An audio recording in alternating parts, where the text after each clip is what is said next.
कथा है जो दुख दुर्दशाटा आमर रही हुए तो आम अर्थनैतिक दुख दुर्दशा होता पारे किंतु प्रकारांतर आउ किछि वर्ष पर समग्र राज्यवासी दुख दुर्दशा हम एक कथा हुए तो राज्यवासी जानती ना। आज अंततः आमर दुख दुर्दशा हूँ जेहेतु 88-89 मसीह अनेक अध्यापक अध्यापिका चाकरी कले किंतु से पेंशन ना। आज दिन में 30-35 वर्ष काल अध्यक्षता करी अध्यापना करी से पेंशन गोटे टंका पाऊना तो 35 वर्ष पर से कौन करेंगे कौ पंथा आपणेबे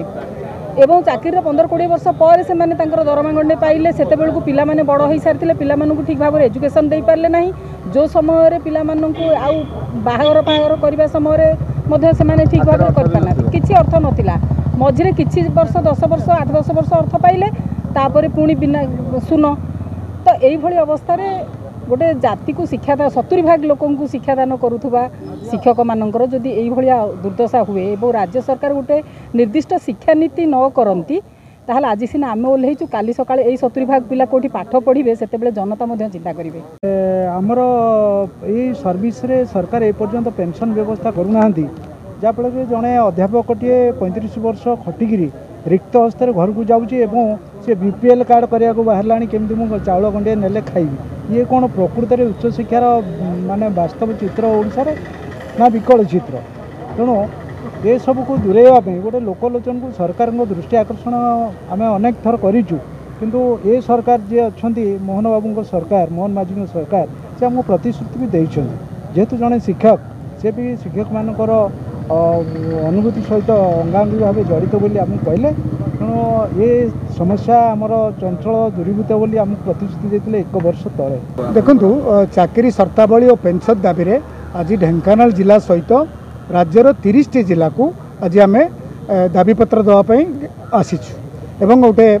शांतिपूर्ण रैली भाव में आम आसीचु माननीय प्रधानमंत्री माननीय मुख्यमंत्री और केंद्र शिक्षा मंत्री उद्देश्य ये दाबीपत्र दिज्व। आपण मैंने जानते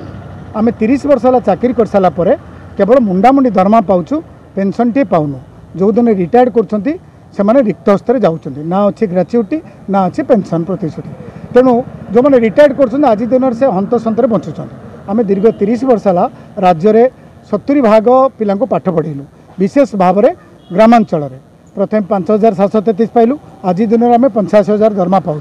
किंतु ये दरमार कौन स्थिरता ना काली जदि मुझे रिटायर्ड कर टंकाटे पाऊँ। तेणु पेंशन हूँ गोटे चाकरियार मूल लक्ष्य और यह एकमात्र लक्ष्य और यार भरोसा आम चाकरी करूँ जदि राज्य सरकार आमको ता नदेवे तेज आम उच्च शिक्षाटी डुबीज और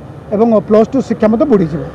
तेणु आम आज मानवर गोटे वर्ष है राज्य सरकार को सम्मान जनइलु विगत सरकार देवे देवे कोई ठकीदेले ये सरकार गोटे वर्ष है आमको केवल भल नियम हम कहते किंतु कौन फल मिलना। तेणु यहाँ जब चिंता न करती तेज आगामी अगस्ट 16 तारिख में भुवनेश्वर में सारा ओडिशार अध्यापक कर्मचारी मैंने आसवे आंदोलन करेंगे से दिन जो राज्य सरकार पुनर्बार ताकू अणदेखा कले तेज आगामी नवेम्बर मसरू आम दरकार पड़े सब कॉलेज बंद करूँ या महाआंदोलन करूँ दरकार छात्र छात्री सामिल होगा।